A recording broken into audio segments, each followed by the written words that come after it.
I was 23 years old when I had my first child. I was in labor for 3 days before my son RJ was born. So when I first laid eyes on him, I felt nothing but exhaustion.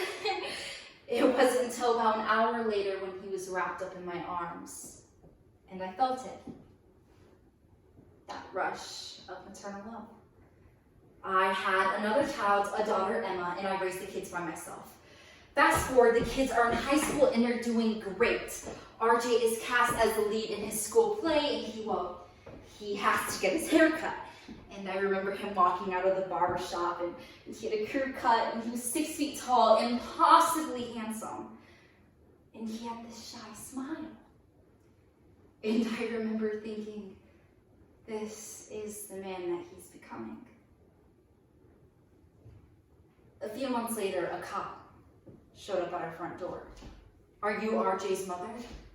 Yes. There's been an accident. When Stephanie Perolo's son is gravely injured in a car accident, she struggles not only to take care of his health, but also to deal with the corrupt and complicated healthcare system.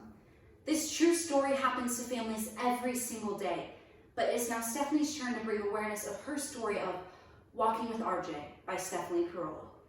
When I got to the hospital, I saw someone hosing all this blood out of the back of an ambulance, and I remember thinking, oh my God, that's my son's.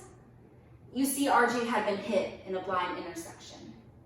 He sustained a traumatic brain injury, or a TBI, and a number of broken bones. And now, at the time, I was the vice president of an advertising agency, and they had just changed their insurance plan.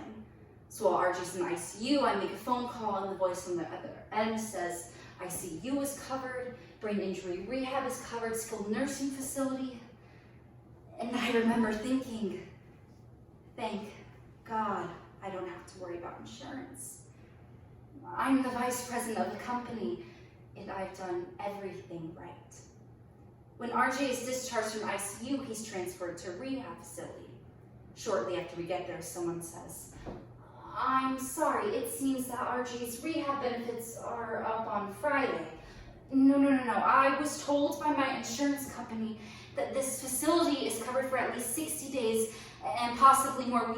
We have more time. But remember, all I had was that voice on the other end of the phone.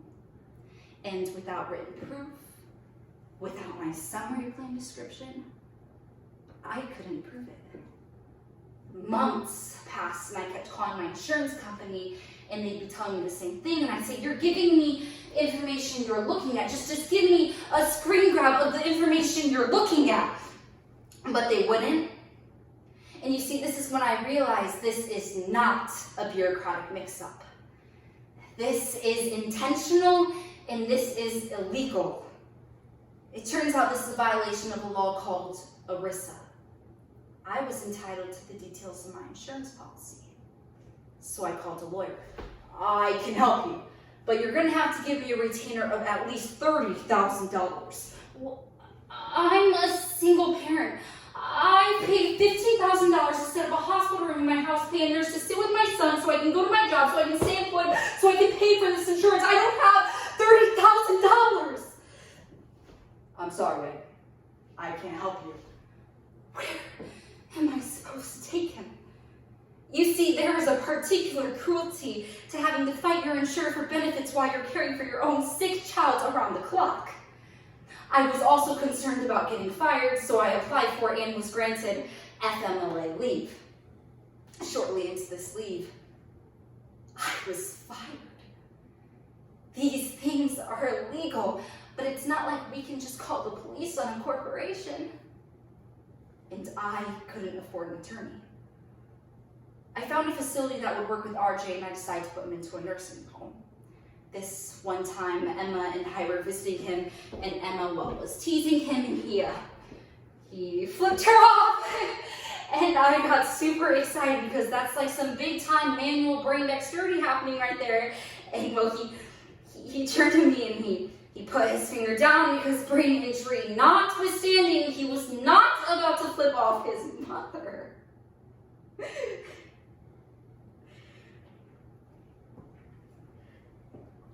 few months later, RJ got sick. You see, RJ still had his feeding tube in and had fallen out, and this happens, and when it falls out, you're supposed to just put it back in and x-ray it to make sure it's in the right place. Well, this facility couldn't afford an x-ray. So they guessed, and they guessed wrong. RJ's food had been going to his abdominal cavity, and he now had sepsis. The surgeon took me aside.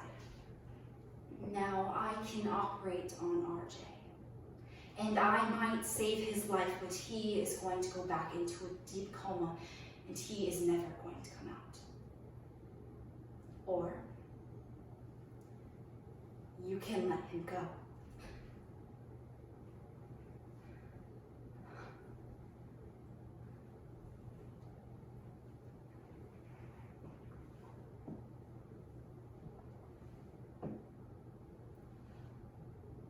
I went into RJ's room, and he was completely aware of what was happening. Because you see his eyes, they were open so wide. And he was scared. RJ, you're very sick.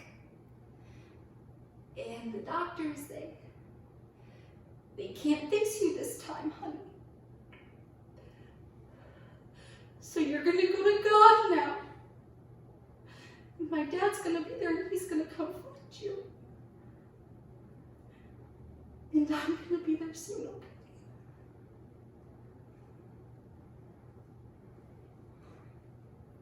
It took RJ 3 days to come into this world. And it took him 3 days to leave it. I constantly say things to myself like, why didn't you keep him at home? Or if you had just made more money, then maybe he never would have died. But you know the truth? No, the truth is that just a driver injured my son.